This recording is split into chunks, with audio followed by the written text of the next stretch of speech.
అల్లూరి సీతారామరాజు అంతర్జాతీయ విమానాశ్రయం ప్రారంభోత్సవాన్ని ఘనంగా నిర్వహించేలా ఏర్పాట్లు చేయాలని సీఎం చంద్రబాబు అధికారులను ఆదేశించారు. ఉత్తరాంధ్ర కళలకు రెక్కలు థీమ్తో విమానాశ్రయం గురించి ప్రతి ఇంటా చర్చ జరిగేలా విస్తృత ప్రచారం జరగాలని సీఎం పేర్కొన్నారు. మహిళలు, యువత, పాఠశాల విద్యార్థులు ఇలా వివిధ వర్గాలకు చేరువయ్యేలా వేర్వేరు కార్యక్రమాలు చేపట్టాలన్నారు. భోగాపురం విమానాశ్రయం ప్రారంభోత్సవ ఏర్పాట్లపై ముఖ్యమంత్రి చంద్రబాబు నిన్న అధికారులతో సమీక్షించారు. ముఖ్యమంత్రి మాట్లాడుతూ ప్రపంచ స్థాయి ప్రమాణాలతో నిర్మించిన విమానాశ్రయం అందుబాటులోకి రావడంతో రాష్ట్ర విమానయాన రంగంలో నూతన శకం ప్రారంభమవుతుందన్నారు. ఈ ఎయిర్పోర్టుతో ఈ ప్రాంతంలో ప్రయాణ సౌకర్యాలతో పాటు ఉపాధి, పర్యాటకం, వాణిజ్య కార్యకలాపాలకు అవకాశం ఏర్పడుతుందని తెలిపారు. విమానాశ్రయాన్ని ప్రారంభించేందుకు రానున్న ప్రధాని మోడీకి గిరిజన సంప్రదాయ నృత్యం ధింసా, కూచిపూడి నృత్యంతో స్వాగతం పలకాలన్నారు. గిన్నీస్ రికార్డు సృష్టించేలా ఎక్కువ మందితో ధింసా నృత్యం ఉండాలని, ఇది అరకు కాఫీ సహా స్థానిక పర్యాటకానికి బ్రాండింగ్ అవుతుందని పేర్కొన్నారు. ఉత్తరాంధ్ర కళలకు రెక్కలు థీమ్తో విమానాశ్రయం గురించి ప్రతి ఇంటా చర్చ జరిగేలా విస్తృత ప్రచారం జరగాలని సీఎం పేర్కొన్నారు.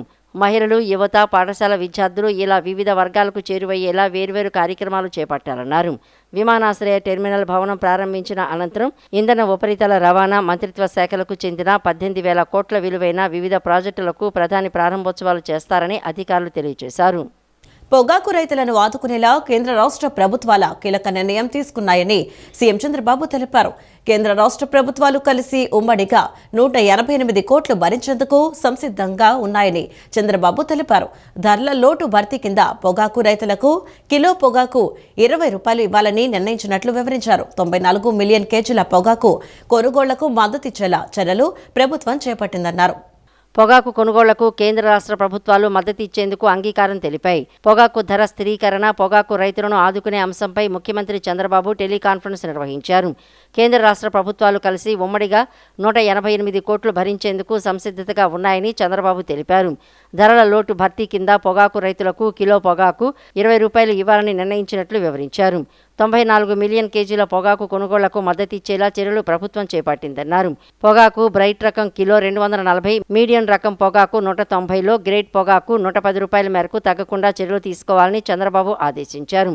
పొగాకు రైతులను ఆదుకునేందుకు కేంద్రంతో సీఎం చంద్రబాబు, రాష్ట్ర ప్రభుత్వం నిత్యం సంప్రదింపులు జరిపారు. 2 రోజుల క్రితం సీఎం చంద్రబాబును కేంద్ర వాణిజ్య మంత్రిత్వ శాఖ అదనపు కార్యదర్శి, డైరెక్టర్ కలిశారు.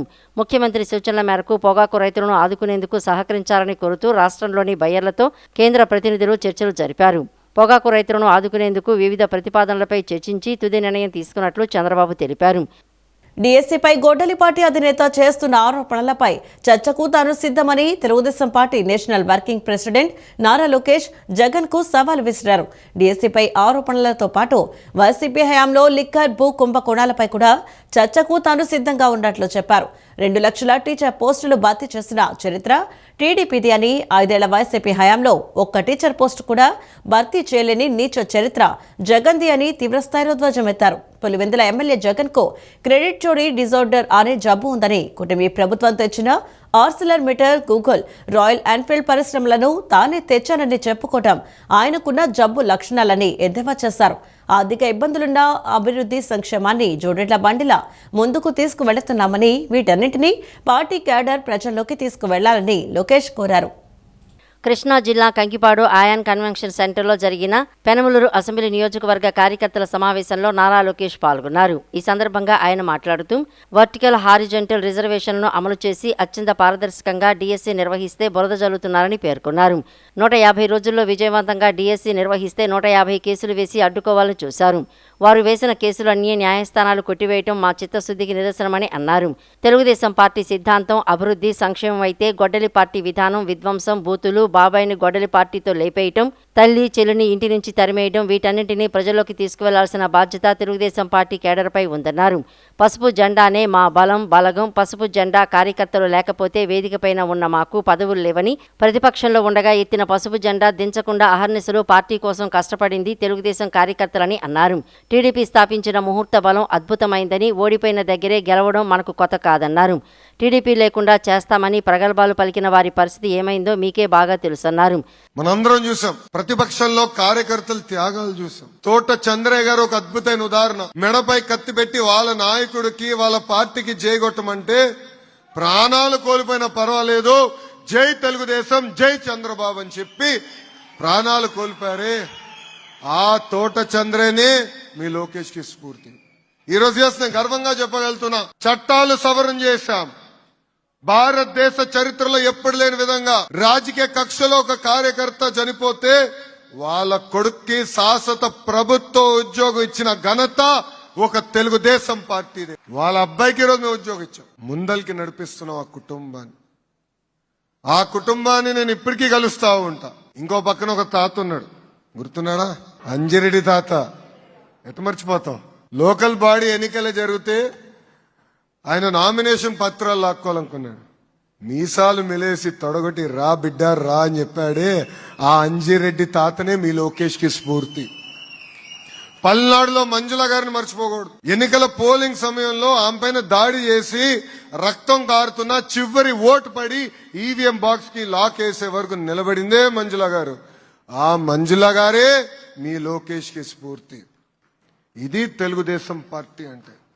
నమ్మకున్న సిద్ధాంతాల కోసం, నమ్మకున్న పార్టీ కోసం, నమ్మకున్న నాయకుడు కోసం అహర్నిశలు నిలబడే కార్యకర్తలే మా అధినేత. మీరందరూ చూశారు, గడిచిన 2 సంవత్సరాలు అనేక ఆర్థిక ఇబ్బందులు ఉన్నాయి. మనకి రాష్ట్రం మన చేతికి వచ్చే సమయానికి 99% ఆదాయం ప్రభుత్వ అధికారుల జీతానికి, పెన్షన్లకి సరిపోయింది. 99%. రూపాయి సంపాదిస్తే రూపాయి 60 పైసల ఖర్చు. అంత ఆర్థిక ఇబ్బంది ఉన్న భారతదేశంలో ఎవ్వరు ఇవ్వని విధంగా 4,000 రూపాయల పెన్షన్ ఈ రోజు ఎన్డీఏ ప్రభుత్వం అందజేస్తుంది.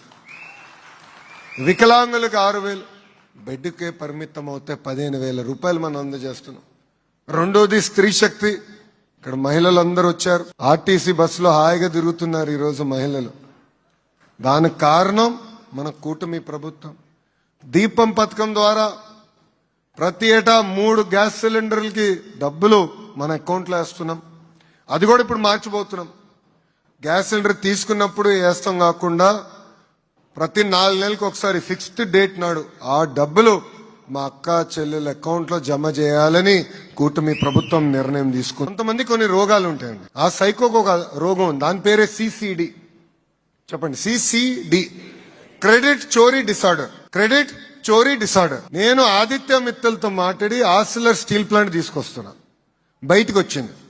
అప్పుడు ఈ మహానుభావుడు ప్రెస్ మీట్ పెట్టి రాదు, ఒరిస్సాకి వెళ్ళిపోతుంది, ఎవడు చెప్పాడు వస్తుందని అన్నాడు.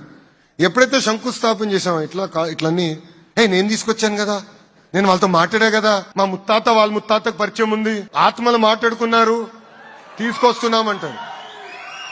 ఇంకా కొన్ని సంవత్సరాలు పోతే ఆగస్ట్ 15 వచ్చినప్పుడు అంటాడు, మా ముత్తాతనే భారతదేశానికి స్వాతంత్రం తీసుకొచ్చాడంటాడు. విద్యారంగంలో సంస్కరణలు పూర్తయ్యాయని, ఫలితాలపై దృష్టి పెట్టాలని అధికారులను విద్యా ఐటీ శాఖల మంత్రి నారా లోకేష్ ఆదేశించారు.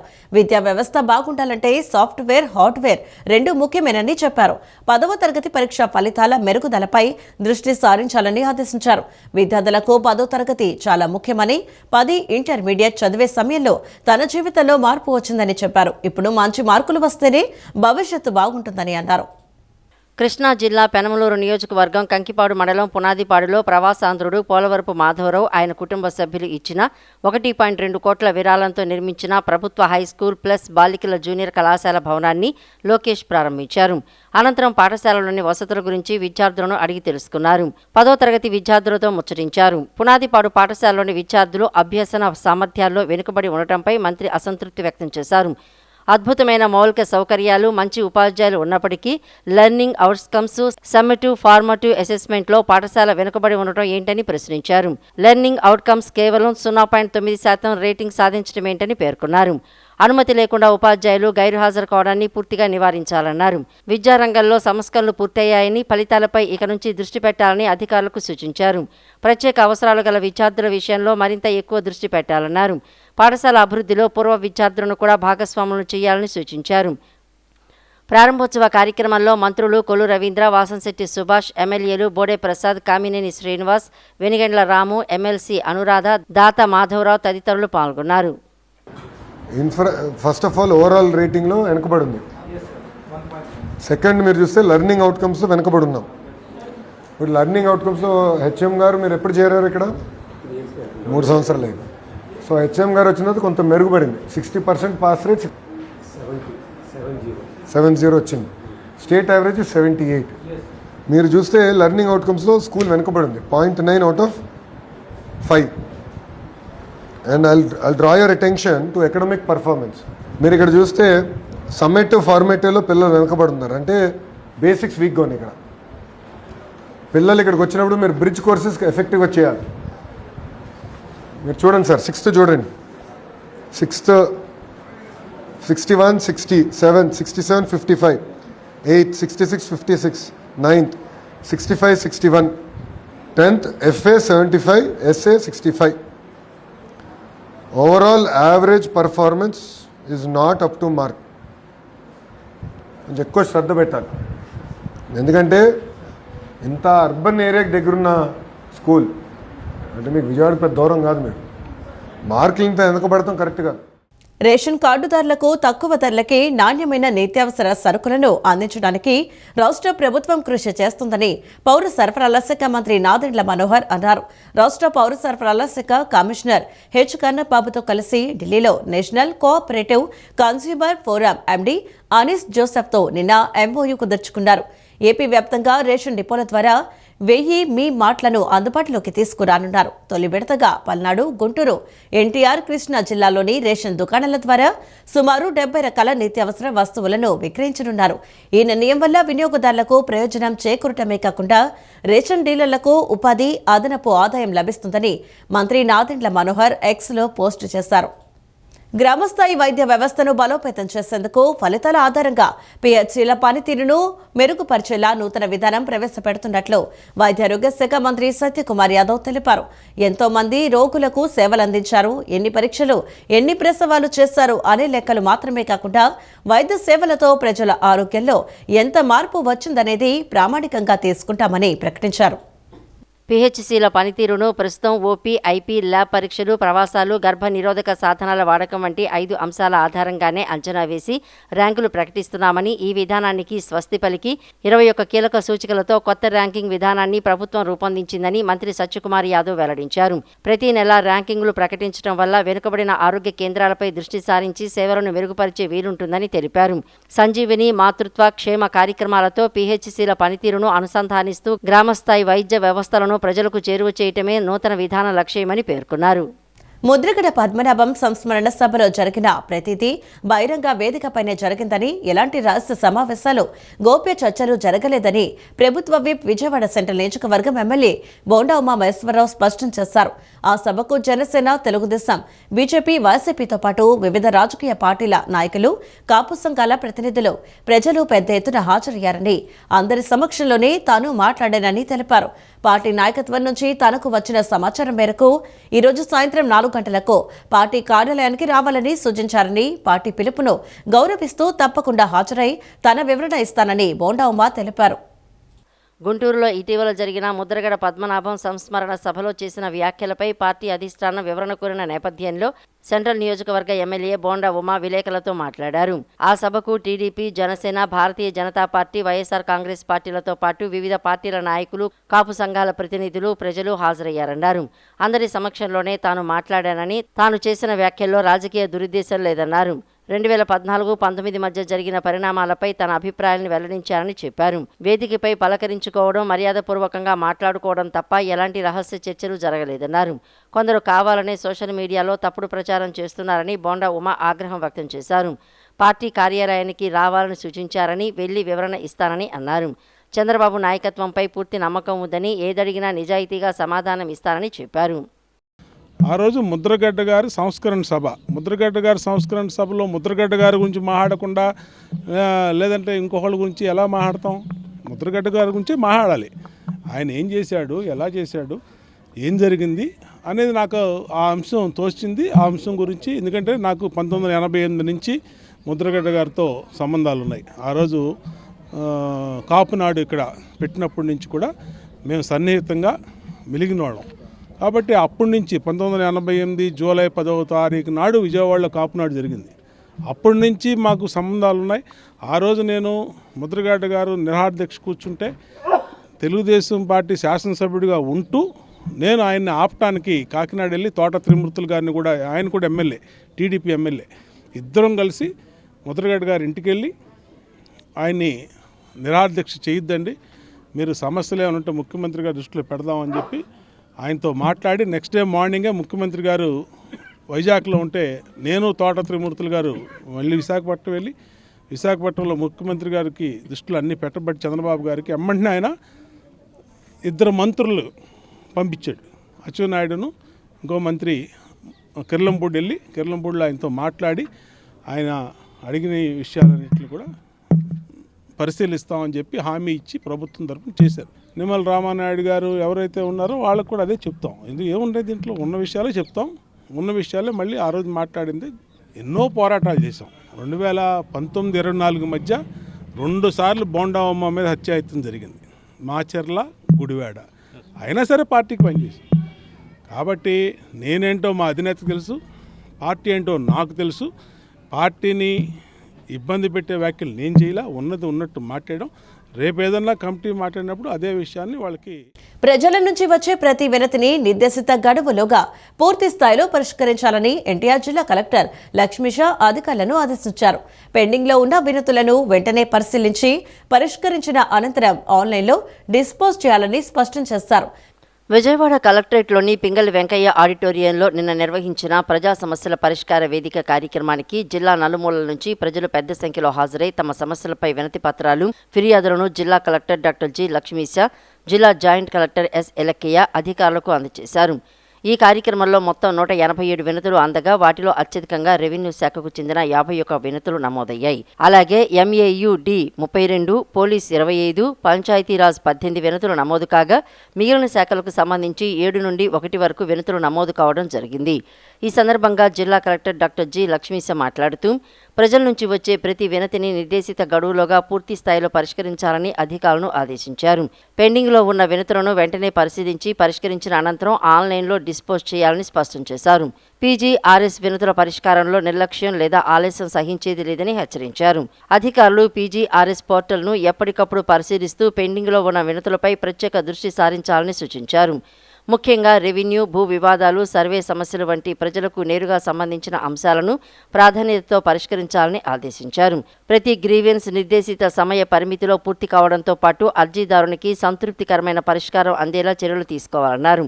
ఇటీవల కురిసిన వర్షాల నేపథ్యంలో రైతులకు అవసరమైన ఎరువులు సమృద్ధిగా అందుబాటులో ఉండేలా అధికారులు ప్రత్యేక చర్యలు చేపట్టాలని ఆదేశించారు. మండలాల వారీగా నియమించబడిన స్పెషల్ అధికారులు ఆయా మండలాలను సందర్శించి ఎరువుల దుకాణాలను తనిఖీ చేయాలని సూచించారు. ఎక్కడా ఎలాంటి ఫిర్యాదులు, ప్రతికూల నివేదికలు రాకుండా చూడాలని, అవసరమైన ప్రతి రైతుకు ఎలాంటి ఇబ్బందులు లేకుండా ఎరువులు అందేలా చర్యలు తీసుకోవాలని తెలియజేశారు. ప్రభుత్వం అమలు చేస్తున్న సంక్షేమ పథకాలతో ప్రజలు సంతృప్తి వ్యక్తం చేస్తున్నారని, ఎక్కడికి వెళ్లినా కూటమి ప్రభుత్వానికి ప్రజలు విశేష ఆదరణ చూపుతున్నారని విజయవాడ సెంట్రల్ నియోజకవర్గం ఎమ్మెల్యే బోండా ఉమామహేశ్వరరావు అన్నారు. విజయవాడ సెంట్రల్ నియోజకవర్గ అభివృద్ధికి గత 2 ఏళ్లలో సుమారు 550 కోట్లతో అభివృద్ధి పనులు చేపట్టామన్నారు. ఇంకా మిగిలిన పనులను కూడా దశల వారీగా పూర్తి చేసి నియోజకవర్గాన్ని మరింత అభివృద్ధి పదంలో నడిపిస్తామని బోండా ఉమామహేశ్వరరావు స్పష్టం చేశారు. కూటమి ప్రభుత్వం అధికారంలోకి వచ్చి 2 ఏళ్లు పూర్తి చేసుకున్న సందర్భంగా ముఖ్యమంత్రి నారా చంద్రబాబు నాయుడు ఆదేశాల మేరకు తెలుగుదేశం పార్టీ ప్రతిష్టాత్మకంగా నిర్వహిస్తున్న 2 ఏళ్ల నమ్మకం, సంక్షేమం, అభివృద్ధి ఇంటింటి ప్రచార కార్యక్రమం విజయవాడ సెంట్రల్ నియోజకవర్గం 1వ డివిజన్ గాంధీజీ కాలనీ వినాయకుడి గుడి వద్ద నుండి నిన్న నిర్వహించారు. ఈ కార్యక్రమంలో ప్రభుత్వ విప్, సెంట్రల్ నియోజకవర్గ శాసనసభ్యులు బోండా ఉమామహేశ్వరరావు స్వయంగా ఇంటింటికి వెళ్లి ప్రజలను కలిసి కరపత్రాలు పంపిణీ చేశారు. ముందుగా వినాయకుడి గుడి నందు స్వామివారి దర్శనం చేసుకుని కొబ్బరికాయ కొట్టి కరపత్రాన్ని స్వామివారి పాదాల వద్ద పెట్టి ఇంటింటికి వెళ్లి వారి సమస్యలను అడిగి తెలుసుకున్నారు. ఈ సందర్భంగా బోండా ఉమా మాట్లాడుతూ ముఖ్యమంత్రి నారా చంద్రబాబు నాయుడు ఆదేశాల మేరకు రాష్ట్ర వ్యాప్తంగా కూటమి ప్రభుత్వం 2 ఏళ్ల పాలనలో సాధించిన అభివృద్ధి, అమలు చేస్తున్న సంక్షేమ పథకాలను ప్రజలకు వివరించేందుకు చేపట్టిన ఇంటింటికి తెలుగుదేశం కార్యక్రమానికి విజయవాడ సెంట్రల్ నియోజకవర్గంలో శ్రీకారం చుట్టామని తెలిపారు. సెంట్రల్ నియోజకవర్గంలోని అన్ని డివిజన్లలో నిర్వహించిన డోర్ టు డోర్ కార్యక్రమంలో కూటమి నాయకులు, తెలుగుదేశం పార్టీ, జనసేన, బీజేపీ నాయకులు, కార్యకర్తలతో కలిసి ఇంటింటికి వెళ్లి ప్రభుత్వ సంక్షేమ కార్యక్రమాలను ప్రజలకు వివరిస్తున్నామని చెప్పారు. ఎన్నికల్లో ఇచ్చిన సూపర్ 6 హామీలను ఒక్కొక్కటిగా అమలు చేస్తున్నామని, అధికారంలోకి వచ్చిన తొలి నెలలోనే సామాజిక పెన్షన్ను 3,000 నుంచి 4,000కు పెంచామని, మహిళలకు ఏడాదికి 3 ఉచిత గ్యాస్ సిలిండర్లు అందిస్తున్నామని, తల్లికి వందనం పథకాన్ని కుటుంబంలో ఎంతమంది అర్హులైన పిల్లలు ఉంటే అంతమందికి వర్తించేలా అమలు చేస్తున్నామని తెలిపారు. ఎక్కడికి వెళ్ళినా ప్రజలు సంతోషంగా ఉన్నారు. ప్రజలందరూ కూడా సంక్షేమ పథకాలన్నీ ఏదైతే సూపర్ 6 హామీలు ఇచ్చామో ఆ హామీలన్నింటిని కూడా అమలు చేస్తూ ఉన్నాం. సంక్షేమ పథకాలు ఇచ్చిన మాట ప్రకారం 3,000 పెన్షన్ 4,000 చేసాం తొలి నెలలోనే. అట్లాగే మహిళలందరికీ గుదిబండలాగా మారిన గ్యాస్ బండని 3 సిలిండర్ ఉచితంగా ఇస్తున్నాం. అంతేకాకుండా తల్లికి వందనం, ఎంతమంది పిల్లలు ఉంటే అంతమంది తల్లికి వందనం ఇస్తున్నాం. అట్లాగే అన్ని సంక్షేమ పథకాలు కూడా ఇవ్వటం వల్ల ప్రజలు సంతోషం వ్యక్తం చేస్తున్నారు. ఇంకా ఈ రోడ్లు, స్ట్రీట్ లైట్లు వీటి మీద సెంట్రల్ నియోజకవర్గంలో ఇప్పటికీ 550 కోట్ల రూపాయలు అభివృద్ధి పనుల మీద ఖర్చు పెట్టాం. భవిష్యత్తులో కూడా ఇంకా మిగిలినటువంటి పనులు కూడా పూర్తి చేస్తామని తెలియజేస్తాం. రాష్ట్ర ప్రభుత్వం గత 2 ఏళ్లలో అమలు చేసిన అభివృద్ధి పనులు, సంక్షేమ పథకాలను ప్రతి ఇంటికి తెలియచేయాలనే ఉద్దేశంతో ముఖ్యమంత్రి నారా చంద్రబాబు నాయుడు ప్రారంభించిన 2 ఏళ్ల నమ్మకం, అభివృద్ధి, సంక్షేమం కార్యక్రమాన్ని రాష్ట్ర వ్యాప్తంగా నిర్వహిస్తున్నట్లు ఏపీ ప్రభుత్వ విప్ గన్నవరం ఎమ్మెల్యే యార్లగడ్డ వెంకట్రావు తెలిపారు. నియోజకవర్గంలో కూడా మునుపెన్నడూ లేని విధంగా ప్రగతి సాధించామన్నారు. మల్లవల్లి పారిశ్రామిక వాడ ద్వారా వేల మందికి ఉద్యోగాలు కల్పిస్తున్నామన్నారు. కృష్ణా జిల్లా బాపులపాడు మండలం బాపులపాడు గ్రామంలోని తారక రామానగర్ 212వ బూత్లో నిన్న నిర్వహించిన కార్యక్రమంలో స్థానిక ప్రజాప్రతినిధులు, నాయకులు, కార్యకర్తలతో కలిసి ఇంటింటికి తిరుగుతూ ప్రభుత్వం గత 2 ఏళ్లలో చేపట్టిన అభివృద్ధి పనులు, సంక్షేమ పథకాల వివరాలను కరపత్రాల ద్వారా ప్రజలకు వివరించారు. బూత్ స్థాయి ఏజెంట్లు, పార్టీ నాయకులు, కార్యకర్తలు ప్రతి ఇంటికి వెళ్లి ప్రభుత్వ పనితీరును ప్రజలకు తెలియచేయాలని పిలుపునిచ్చారు. బాపులపాడు PHC పరిధిలో ఇప్పటికే 2,700 మందికి, నియోజకవర్గ వ్యాప్తంగా సుమారు 25,000 మందికి రక్త పరీక్షలు నిర్వహించడం అభినందనీయమని యార్లగడ్డ వెంకట్రావు పేర్కొన్నారు. ఇంకా మిగిలిన వారికి కూడా త్వరితగతిన పరీక్షలు పూర్తి చేయాలని అధికారులను ఆదేశించినట్లు తెలిపారు. రైతుల సమస్యలపై రాజకీయాలు చేయటం సరికాదని, ఆరుగాలం శ్రమించే రైతుల ఇబ్బందులను రాజకీయ ప్రయోజనాల కోసం వాడుకోవడం వైసీపీ నాయకుల అవివేకమని విమర్శించారు. రైతులకు పంపిణీ చేసిన మోటార్లను తిరిగి తీసుకువెళ్లడం హేయమైన చర్య అని పేర్కొన్నారు. రైతులు ఇబ్బందులు పడకుండా తన సొంత నిధులతో 1.68 కోట్ల వ్యయంతో మోటార్లను పంపిణీ చేశారని గుర్తు చేశారు. రైతులకు పంపిణీ చేసిన మోటార్లను ఎందుకు వెనక్కి తీసుకున్నారో మాజీ ఎమ్మెల్యే ప్రజలకు సమాధానం చెప్పాల్సిన అవసరం ఉందన్నారు. గన్నవరం రైతాంగానికి శాశ్వత సాగునీటి పరిష్కారం కోసం ముఖ్యమంత్రి దృష్టికి పలుమార్లు సమస్యను తీసుకువెళ్లడంతో పోలవరం కూడి ప్రధాన కాలువ, ఏలూరు కాలువ అనుసంధానానికి 38 కోట్లు, ఎన్కేపాడు అండర్ టెన్నెల్ విస్తరణకు 36 కోట్లు మంజూరయ్యాయని తెలియజేశారు. ఈ పనులు పూర్తయితే కాలువ సామర్థ్యం పెరిగి సుమారు 80,000 ఎకరాలకు సాగునీరు అందే అవకాశం ఉంటుందన్నారు. ప్రస్తుతం 800 క్యూసెక్కుల నీటితో చివరి ప్రాంతాలకు నీరు చేరడం సాధ్యం కాదని, కనీసం 1,200 క్యూసెక్కుల ప్రవాహం అవసరమని వివరించారు. రైతు సోదరులకు, ఆరుగాలం కష్టపడే రైతు సోదరులకి నేను జిల్లా కలెక్టర్ రివ్యూ మీటింగ్లో కూడా మాట్లాడా. గతంలో 2 సంవత్సరాల క్రితం ఈ నియోజకవర్గంలో అధికార మార్పులు జరిగినప్పుడు, ఈ నియోజకవర్గంలో శాసనసభ్యులుగా ఓడిపోయినప్పుడు మోటార్లు తీసేసి, ఆ రోజునే వాటర్కి సమస్య లేకపోయినా వాళ్ళ మోటార్ వాళ్ళు ఎత్తుకెళ్ళిపోయిన వాళ్ళని మీడియా సోదరులు అడగకపోవడం చాలా బాధ కలిగించింది. ఈ నియోజకవర్గ అభివృద్ధిలో నాకెంత బాధ్యత ఉందో 4th పిల్లర్ అయిన మీకు కూడా ఉందని నేను మనస్ఫూర్తిగా నమ్ముతాను. అట్లీస్ట్ మీరు అడిగి ఉండాల్సింది. ప్రభుత్వం మోటార్లు ఇవ్వలేనప్పుడు, నువ్వు మోటార్లు ఇచ్చినప్పుడు నేను ఈ 2 కెనాల్ని లింకప్ చేస్తే ఈ సమస్య సాల్వ్ అవుతుందని ముఖ్యమంత్రి గారితో 4-5 సార్లు మాట్లాడి, అసెంబ్లీలో 2 సార్లు మాట్లాడి 38 కోట్లు కేటాయించారు. ముఖ్యమంత్రి గారికి ధన్యవాదాలు. అట్లాగే యూటీ ఎన్నికేపాడు గారు, అంటే నువ్వు 10 ఏళ్ళు శాసనసభ్యుడిగా పనిచేసినప్పుడు నీకు తెలియదు అని అడుగు. 10 ఏళ్ళు శాసనసభ్యుడిగా పనిచేసినప్పుడు 5,000 క్యూసెక్లకే వాటర్ ఉంది, ఏలూరు కెనాల్కి మనకి అవకాశం లేదు, దాన్ని ఇంకో 20,000 క్యూసెక్లకు పెంచితే తప్ప రైతాంగానికి 80,000 ఎకరాల ఆయకట్టు స్థిరీకరణ గురవుతుందని ఎమ్మెల్యేగా పరిపాలించినప్పుడు నీకు తెలియదు అని సూట్. కానీ గతంలో మోటార్లు ఇచ్చి మోటార్లు తీసేస్తామని చెప్తే నేను ఎన్నికలప్పుడు చెప్పా, గతంలోనే చెప్పా, మొన్న చెప్పా. నేనేదో స్థానిక శాసనసభ్యుడు ఏదో లిఫ్ట్ పెడతానన్నారు, నేనేది పనికిమాలిన మాటలు మాట్లాడను, చెప్పిందే చేస్తా, చేసేదే చెప్పు. గాదే సాయికృష్ణ అదృశ్యం కేసులో నిందితుడిగా ఉన్న కృష్ణలంక పోలీస్ స్టేషన్ సిఐ నాగరాజును విజయవాడలో పోలీస్ కస్టడీలో విచారించడానికి అనుమతిస్తూ సుప్రీంకోర్టు ఉత్తర్వులు జారీ చేసింది. నిందితుడిని రాజమహేంద్రవరం కేంద్ర కారాగారంలోనే కస్టడీలోకి తీసుకుని విచారించాలంటూ ట్రయల్ కోర్టు, ఏపీ హైకోర్టులు ఇచ్చిన తీర్పులను కొట్టేస్తున్నట్లు పేర్కొంది. ఆ తీర్పులను సవాల్ చేస్తూ రాష్ట్ర ప్రభుత్వం దాఖలు చేసిన పిటిషన్పై ఈ నెల 23న విచారించి ఉత్తర్వులు రిజర్వ్ చేసిన జస్టిస్ విక్రమ్నాథ్, జస్టిస్ సందీప్ మెహతాలతో కూడిన ధర్మాసనం నిన్న 22 పేజీల ఆదేశాలు జారీ చేసింది. గాదె సాయికృష్ణ అదృశ్యం కేసులో నిందితుడిగా ఉన్న కృష్ణలంక పోలీస్ స్టేషన్ సిఐ నాగరాజును విజయవాడలో పోలీస్ కస్టడీలో విచారించడానికి అనుమతిస్తూ సుప్రీంకోర్టు ఉత్తర్వులు జారీ చేసింది. నిందితుడిని మ్యాజిస్ట్రేట్ ముందు హాజరుపరిచిన నాటి నుంచి 7 రోజుల పాటు పోలీస్ కస్టడీకి అప్పగిస్తున్నట్లు పేర్కొంది. ఈ గడువు కింద కోర్టులు ఇచ్చిన సమయంతో కలిపి 15 రోజులకు మించకూడదని స్పష్టం చేసింది. నిందితుడిని విచారించే విషయంలో దర్యాప్తు అధికారిపై ఎలాంటి నియంత్రణలు ఉండవని పేర్కొంది. నిందితుడిని కేవలం రాజమహేంద్రవరం సెంట్రల్ జైల్లోనే విచారించాలన్న కింది కోర్టు ఉత్తర్వులు అమలు చేయడం సాధ్యం కాదని, అది న్యాయబద్ధం కూడా కాదని పేర్కొంది. సిట్కు సంబంధించిన దర్యాప్తు కేంద్రంలో కానీ, లేదంటే విజయవాడ పోలీసు అధికారుల ఆధ్వర్యంలోని ఇతరత్ర ఏదైనా స్థలంలో కానీ విచారించవచ్చని స్పష్టం చేసింది. కస్టోడియల్ ఇంటరాగేషన్ను సీసీటీవీ కవరేజ్, వీడియోగ్రఫీ పర్యవేక్షణలో చేయాలన్న కింది కోర్టు ఉత్తర్వులను సమర్థించింది. నిందితుడిని విచారించే సమయంలో కానీ, లేదంటే అతడి నుంచి ఏదైనా స్వాధీన ప్రక్రియ కొనసాగించేటప్పుడు ఆడియో, వీడియో రికార్డింగ్ చేస్తే సరిపోతుందని పేర్కొంది.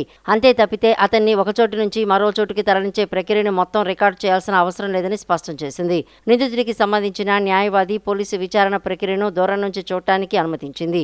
పోలీసు కస్టడీ గడువు పూర్తయిన వెంటనే నిందితుడి విచారణకు సంబంధించిన CCTV footage, videography recordings Vijayawada మ్యాజిస్ట్రేట్కు అప్పగించాలని నిర్దేశించింది. సుప్రీంకోర్టు, హైకోర్టులు చేసిన వ్యాఖ్యల ప్రభావానికి లోను కాకుండా సిట్ ఈ కేసులో న్యాయబద్ధంగా, శాస్త్రీయంగా దర్యాప్తు జరపాలని ఆదేశించింది. 10 లక్షలకు పైగా జనాభా ఉన్న నగరాల్లో పాలన మరింత సమర్థంగా అందించేందుకు నీతి ఆయోగ్ కీలక సంస్కరణలు ప్రతిపాదించింది. నగర ప్రజలే నేరుగా మేయర్ను ఎన్నుకునే విధానాన్ని అమలు చేయాలని రాష్ట్రాలకు సూచించింది. మేయర్కు 5 ఏళ్ల పదవీ కాలంతో పాటు పూర్తి కార్యనిర్వాహక అధికారాలు ఇవ్వాలని పేర్కొంది. మేయర్ అధికారాలు పరిమితంగా ఉండడంతో నగరాభివృద్ధికి సంబంధించిన నిర్ణయాల్లో జాప్యం జరుగుతోందని వివరించింది. మిలియన్ ప్లస్ నగరాల్లో సమర్థ పాలనపై నీతి ఆయోగ్ ప్రత్యేకంగా నివేదిక రూపొందించి రాష్ట్రాలకు పంపింది. బలమైన రాజకీయ నాయకత్వం, స్పష్టమైన అధికారాలు, పరిపాలన వికేంద్రీకరణతోనే నగరాల్లో మెరుగైన సేవలు, వేగవంతమైన అభివృద్ధి, సమర్థ పాలన అందించవచ్చని అందులో పేర్కొంది. కొన్ని ప్రతిపాదనలు చేసింది. పరోక్ష విధానంలో ఎన్నికవుతున్న మేయర్లను 5 ఏళ్ల పదవీ కాలంలో 2-3 సార్లు మార్చేస్తున్నారు. ముంబై, బెంగళూరు, ఢిల్లీ నగరాల్లో ఏడాది నుంచి 2.5 ఏళ్లకోసారి మేయర్లను మార్చిన సందర్భాలు ఉన్నాయి. ఇది నగర పరిపాలనపై తీవ్ర ప్రభావం చూపుతుంది. లోపభూయిష్ట నిర్ణయాల వల్ల మేయర్లతో సహా పాలకవర్గ సభ్యులు పాలనపై పూర్తిగా దృష్టి సారించలేకపోతున్నారు. పదవులు కాపాడుకోవడానికే పరిమితమవుతున్నారు. ప్రత్యక్ష విధానంలో మేయర్లను ఎన్నుకుంటే 5 ఏళ్ల పాటు కొనసాగే పాలనపై దృష్టి సారిస్తారు. నగర మేయర్లు, మున్సిపల్ చైర్మన్లకు కార్యనిర్వాహక బాధ్యతలతో పాటు జనాభా ఆధారంగా నిధుల మంజూరుపై అధికారాలు కల్పించాలి. అభివృద్ధి పనులకు నిధుల కేటాయింపుపై వీరికి ఇప్పటి వరకు తగిన అధికారాలు లేవు. పాలకవర్గ సమావేశాల్లో చేసిన తీర్మానాల మేరకే కమిషనర్లు నిధులు కేటాయిస్తున్నారు. మున్సిపాలిటీల్లో చైర్మన్ల పరిస్థితి మరీ దారుణంగా ఉంటుంది. ఒకే నగరంలో అనేక సంస్థలు వేర్వేరుగా పనిచేసే విధానాన్ని కుదించాలి. రవాణా, నీటి సరఫరా, మురుగునీటి నిర్వహణ, పట్టణ ప్రణాళిక వంటి సేవలను సమన్వయంతో నిర్వహించే ఏకీకృత నగరపాలనా వ్యవస్థ ఉండాలి. ఆస్తి పన్ను వసూలను పటిష్టం చేసి వినియోగదారుల సేవా రుసుమును శాస్త్రీయంగా నిర్ణయించాలి. మున్సిపల్ బాండ్లతో నిధులు సమీకరించి అభివృద్ధి పనులు చేపట్టాలి. మున్సిపాలిటీ పరంగా అన్ని పౌర సేవలను ఆన్లైన్లోనే అందించాలి. ఐజీఎస్ ఆధారిత ఆస్తుల మ్యాపింగ్, సమగ్ర నగర డేటా వ్యవస్థ, రియల్ టైం పర్యవేక్షణను అమలు చేయాలి. పట్టణ ప్రణాళిక, రవాణా, పర్యావరణం, ఆర్థిక నిర్వహణ వంటి అంశాల్లో నిపుణులను నియమించి పట్టణ స్థానిక సంస్థల సామర్థ్యాన్ని పెంచాలి. వార్డు కమిటీలు, నివాసితుల సంక్షేమ సంఘాల భాగస్వామ్యాన్ని పెంచి ప్రజల అభిష్టం మేరకు పాటించాలి. పట్టణాల విస్తరణ దృష్ట్యా మెట్రోపాలిటన్ ప్లానింగ్ కమిటీలకు అధికారాలు, బాధ్యతలు పెంచాలి. గత ప్రభుత్వంలో ఆటో డ్రైవర్లు, నాయకుల ఇళ్లలో పనిచేసే వారితో గ్రూప్ 1 జవాబు పత్రాల్ని మూల్యాంకనం చేయించిన వైకాపా అధినేత జగన్ ఆ పార్టీ నేతలకు మెగా డిఎస్సీ గురించి మాట్లాడే అర్హత లేదని టీడీపీ ఎమ్మెల్సీలు భూమిరెడ్డి రామ్ గోపాల్ రెడ్డి, కంచల్ల శ్రీకాంత్ ధ్వజమెత్తారు. మీ ప్రభుత్వంలో క్రీడా కోట కింద నిబంధనలకు విరుద్ధంగా భర్తీ చేసిన గ్రామ వార్డు సచివాలయ పోస్టుల గురించి చర్చకు సిద్ధమా అని జగన్ కు సవాల్ విసిరారు. మంగళగిరిలోని టీడీపీ కేంద్ర కార్యాలయంలో వారు నిన్న విలేకరులతో మాట్లాడారు. మంత్రి లోకేష్ రాష్ట్ర విద్యారంగాన్ని దేశానికి తలమానికంగా తీర్చిదిద్దుతున్నారనే కక్షతో వైకాపా నేతలు మెగా డిఎస్సీ మీద విషం కాక్కుతున్నారని మండిపడ్డారు. నిరాధార ఆరోపణలతో అలజడి సృష్టించే ప్రయత్నం చేస్తున్నారని రామ్ గోపాల్ రెడ్డి ధ్వజమెత్తారు. మెగా డిఎస్సీని అడ్డుకోవడానికి కోర్టులో 240కి పైగా కేసులు వేయించిన చరిత్ర వైకాపా వారిదేనని శ్రీకాంత్ దుయ్యబట్టారు. లోకేష్ బాబు గారికి వస్తున్న ప్రతిష్టను చూసి ఓర్వలేక, రాజకీయంగా ఆయనతో పోటీ పడలేక గొడ్డల పార్టీ అధినేత ఆయన సైకో ముఠ ఈ రాష్ట్రంలో గందరగోళం సృష్టించాలని, విద్యా వ్యవస్థకు ఏదో అవుతుందని చెప్పి మాట్లాడడం జరుగుతోంది. ముఖ్యంగా ఇటీవలనే మెగా డిఎస్సి ద్వారా 16,000 పైగా ఉపాధ్యాయులు నియమించి పాఠశాలను బలోపేతం చేయడం, అదేవిధంగా తల్లికి వందనం ద్వారా ఎంతమంది పిల్లలు ఆ కుటుంబంలో ఉంటే వారందరికీ డబ్బులు వేసి అందరినీ కూడా ఆర్థికంగా బలోపేతం ఇటీవలనే చేయడం జరిగింది. ఇవన్నీ కూడా చూసి ఓర్వలేక డిఎస్సిలో ఏదో జరిగిపోయిందని చెప్పి అరిగిపోయిన రికార్డునే మళ్ళీ టేపు తిప్పుతూ రాష్ట్రంలో గందరగోళం చేయాలని చెప్పి ప్రయత్నం జరుగుతూ ఉంది. నీట్ ఎగ్జామ్లో పేపర్ లీక్ అయిందని చెప్పి కేంద్ర ప్రభుత్వమే గుర్తించిన తర్వాత నీట్ పరీక్షను రద్దు చేయడం జరిగింది. దాని కొనసాగింపుగా ఇటీవలనే గత 2 రోజుల క్రితమే మానవ వనరుల శాఖ కేంద్ర మంత్రివర్యులు ధర్మేంద్ర ప్రధాన్ గారు రాజీనామా చేయడం జరిగింది. ధర్మేంద్ర ప్రధాన్ గారు రాజీనామా చేశారు. ఇక్కడ లోకేష్ గారు కూడా రాజీనామా చేయాలని చెప్పి మాట్లాడుతూ ఉన్నారు. మీకు గత 3-4 నెలలుగా మీరు మాట్లాడుతున్న ప్రతి మాటకు కూడా అటు విద్యాశాఖ అధికారులు మేము కూడా నిర్దిష్టమైన సమాధానాలు చెప్పడం జరిగింది. మీకు ఎక్కడ అనుమానాలు ఉన్నాయో తీర్చడానికి అధికార యంత్రాంగం సిద్ధంగా ఉందని చెప్పినా కూడా మీరు అధికారుల వద్దకు మీకున్న అనుమానం నివృత్తి చేసుకోవడానికి, మీరు ఆరోపిస్తున్న ఆరోపణలను వాస్తవం అవాస్తవమని తేల్చుకునేదానికి మీరు ఏ రోజు కూడా ముందుకు రారు. నేను 10th ఫస్ట్ క్లాస్ స్టూడెంట్, ఇంటర్మీడియట్లో ఫస్ట్ క్లాస్ స్టూడెంట్, డిగ్రీలో ఫస్ట్ క్లాస్ స్టూడెంట్ అని చెప్పనేసని మరి ఆ ఫస్ట్ క్లాస్ స్టూడెంటు ఎందుకు మీడియా సమావేశంలో జాతీయ మీడియా ప్రశ్నలు అడగటం స్టార్ట్ చేయగానే అబ్బా జబ్బా దబ్బా అంటూ లేచి వెళ్ళిపోతున్నారో మాకు కూడా అర్థం కావట్లేదు. జనాలకైతే బాగా అర్థమవుతోంది. సమాధానం చెప్పలేనప్పుడు, మీరు మాట్లాడే దాంట్లో నిజం లేనప్పుడు మాత్రమే అట్లా పారిపోయేటటువంటి పరిస్థితి ఉంటుంది. ప్లస్ మనకి భాష మీద కూడా ఎటువంటి పట్టు ఉందో ఒకసారి రాష్ట్ర ప్రజలందరూ చూస్తున్నారు. నారా లోకేష్ గారిని మాట్లాడటం చేత కాదని మీ సోషల్ మీడియా ద్వారా, మీ మీడియా ద్వారా మీరు అవహేళన చేసిన సందర్భాలు మాకు గుర్తున్నాయి. ఈరోజు రండి, లోకేష్ గారితో కూర్చొని చర్చించేటటువంటి దమ్ము, ధైర్యం, సబ్జెక్టు మీ దగ్గర ఉంటే మేము రండి అని చెప్పనేసి జగన్మోహన్ రెడ్డిని మేము ఆహ్వానిస్తూ ఉన్నాం. కోడలిని చిత్రహింసలకు గురి చేస్తూ వేధిస్తున్న మాజీ మంత్రి జోగి రమేష్ లాంటి వాళ్లను వైకాపా అధినేత జగన్ ప్రోత్సహిస్తున్నారని టీడీపీ రాష్ట్ర కార్యదర్శి ఆచంట సునీత మండిపడ్డారు. జగన్ క్రిమినల్స్ పార్టీగా వైకాపా మారిందని దుయ్యబట్టారు. మంగళగిరిలోని టీడీపీ కేంద్ర కార్యాలయంలో మరో నాయకురాలు రమ్య యాదవ్తో కలిసి ఆమె నిన్న విలేకరులతో మాట్లాడారు. గృహహింసకు పాల్పడిన జోగి రమేష్ కుటుంబంపై సమగ్ర విచారణ జరిపించి కఠిన శిక్ష విధించాలని డిమాండ్ చేశారు. ఉదంతం జరిగి ఇన్ని రోజులయ్యి అమ్మాయి ఇబ్రహీంపట్నం పోలీస్ స్టేషన్లో 11 మంది మీద కేసు పెట్టి తనని ఏ విధంగా టార్చర్ పెట్టారో వాళ్ళు, నిజంగా ఇంట్లో అత్తమామలు కానివ్వండి, మరిది కానివ్వండి, ఆడపడుచు కానివ్వండి, ఏ విధంగా టార్చర్ పెట్టారనేది ఆమె కేసులో ఫైల్ చేయడం జరిగింది. దీని మీద మరి ఎందుకు మన జగన్మోహన్ రెడ్డి గారు మాట్లాడరండి? ఏదైతే ఆ రోజు చాలా ఏదో దీన్ని డైవర్ట్ చేయడం కోసం మద్యం కుంభకోణంలో కోట్ల రూపాయలు దోచుకున్నాడు ఈ జోగి రమేష్ అనే వ్యక్తి. దాన్ని డైవర్ట్ చేసుకోవటం కోసం పవిత్రమైన అమ్మ సాక్షిగా, కనకదుర్గమ్మ సాక్షిగా హారత కర్పూరం వెలిగించుకొని ప్రమాణం చేసి నేను ఏ తప్పు చేయలేదన్నాడు. నిజంగా అమ్మవారు ఉంది, అమ్మవారు ఉన్నది కాబట్టే సంవత్సరం తిరిగేలోపు నీ యొక్క దుర్మార్గాల్ని, నీ యొక్క అరాచకాల్ని బయట పెట్టి ఈరోజు కోడలు ఏ విధంగా, నీ ఇంటి కోడలు ఒక ఆడబిడ్డ ఏ విధంగా ఇబ్బందులు పడిందని బయటకు వచ్చి చెప్పడం జరుగుతుంది. ఈ కోడల విషయాలు ఎక్కడ బయటపడతాయో అని చెప్పేసి తను దోచుకున్న డబ్బు ఏదైతే మద్యం ద్వారా కోట్ల రూపాయలు దోచుకున్నాయని ఇవన్నీ డైవర్ట్ చేయడం కోసం ఏదో తన ఇంటి మీద తనే బాంబు వేసుకొని బాంబుల కలకంలాగా నన్నేదో చేస్తున్నారని తనకు తాను సృష్టించుకొని దీన్ని డైవర్ట్ చేయాలని చూసిన వ్యక్తి ఈ జోగి రమేష్.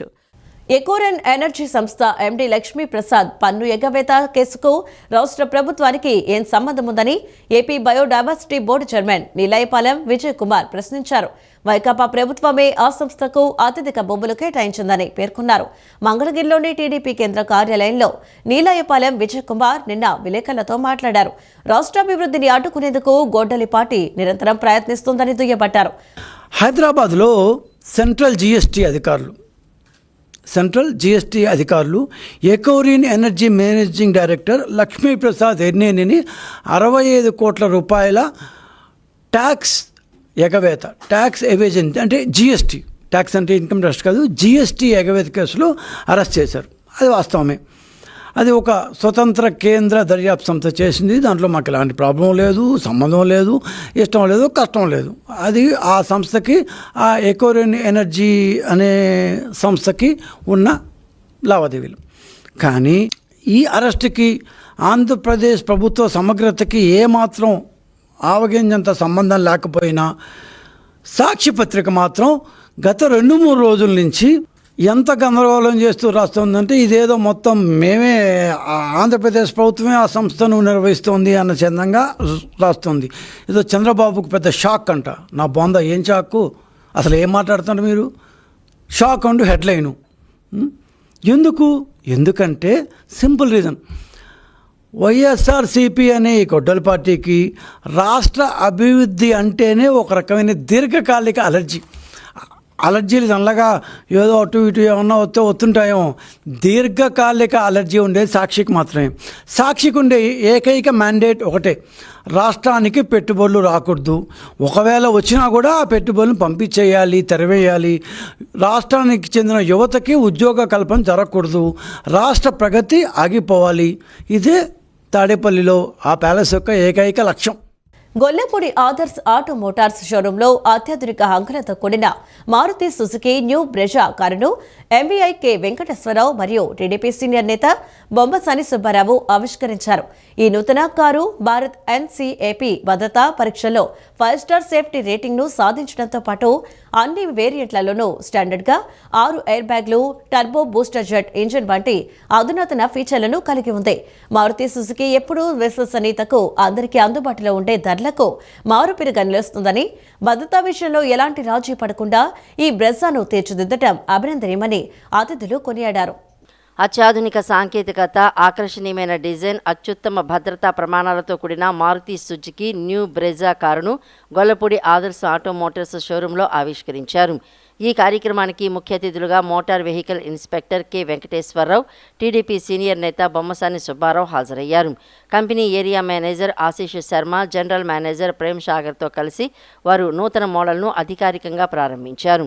ఈ సందర్భంగా motor vehicle inspector K Venkateswara Rao మాట్లాడుతూ, మారుతి సుజుకి అనగానే అందరికీ గుర్తొచ్చేది విశ్వసనీయత, అధిక మైలేజ్ అని కొనియాడారు. Bharat new car assessment programme నిర్వహిస్తున్న భద్రతా పరీక్షల్లో పెద్దల మరియు పిల్లల రక్షణలో భాగంగా న్యూ బ్రెజా పూర్తి 5 స్టార్ సేఫ్టీ రేటింగ్ సాధించడం అభినందనీయమని అన్నారు. దీంట్లో ఎన్నో అధునాతన ఫీచర్లు ఉన్నాయని చెప్పి మేనేజ్మెంట్ వారు చెప్పడం ద్వారా తెలిసింది. మారుతి సెగ్మెంట్లో ప్రజెంట్ 1.1 లీటర్ ఇంజన్లోనే టర్బోజెట్ ఇదితో వచ్చిన వెర్షన్ ఇది. దీంట్లో మంచి పికప్తో పాటు మంచి మైలేజ్ కూడా వస్తుందని చెప్పి మనకి మేనేజ్మెంట్ వారు చెప్పడం జరిగింది.